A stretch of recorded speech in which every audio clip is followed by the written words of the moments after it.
Dear friends, in this video, I'm going to show you the new interface of IBim Ferrules at board location.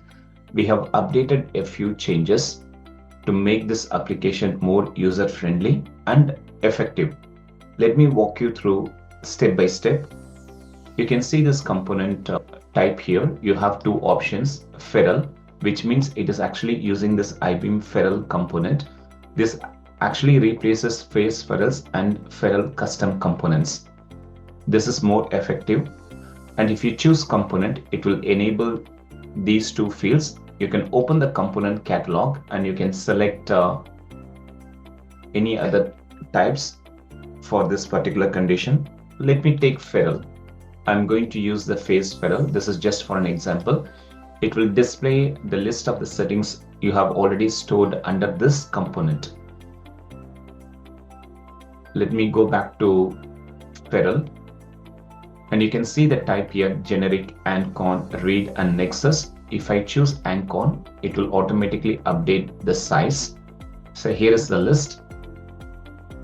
Next is read, and the last one is nexus. So when you select the size, it will automatically update the name field, which means you don't have to type it manually. Let me go back to generic. I'm going to change the length to 70 and select any other field.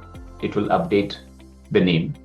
You can see the finish, and the ferrules, it comes with the predefined part prefix and assembly prefix and start number. But if you want to change it, select this option yes, then it will give you additional fields to change the part prefix and part number, assembly prefix and assembly number. Let me change this one back to no.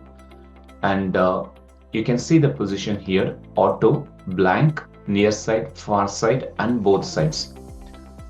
Auto, which means it will read the cast unit form face and assign the position as near side, far side, or both sides. In some cases, if you don't want to assign the position, then you can choose the blank.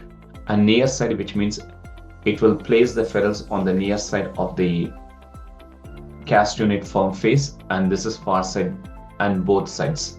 Let me keep this option auto, and class is 100.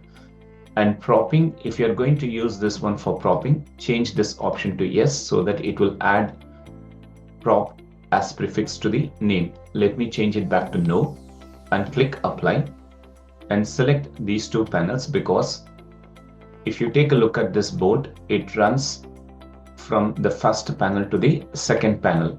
After selecting the panel, press the middle mouse and then pick the bolt group and press the middle mouse. You can see here, and if I go and inquire this user-defined attributes, you can see the comment, product code, product description, and if I go to the custom, it reads the position as far side and ferrule. Let me go and inquire the cast unit form face.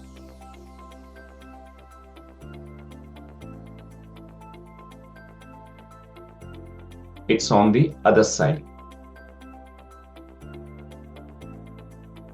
Let me also select the panel as an assembly, right click, and pressing the shift key, I'm going to hide it. Now you don't see the ferrules. That indicates all these ferrules are already added as sub-assembly to the panel. And redraw the view. And another advantage of using this application, for example, if I change the bolt distance, the ferrule will also be updated. Now let me just open the bolt properties. Let me change this distance to 400 and number of bolts to 8 and modify. Now you can see. Let me also add a couple of ferrules.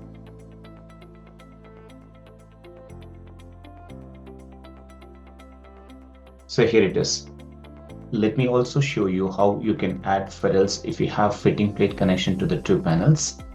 Let me select the application and pick these two panels, press the middle mouse, and I'm going to pick the bolts one by one because these are all separate bolt groups, and press the middle mouse. Now you can see here. So with this application, it will be much faster if you want to create ferrules exactly at the bolt location. If you have any specific question, feel free to get in touch with me, and thank you for watching this video.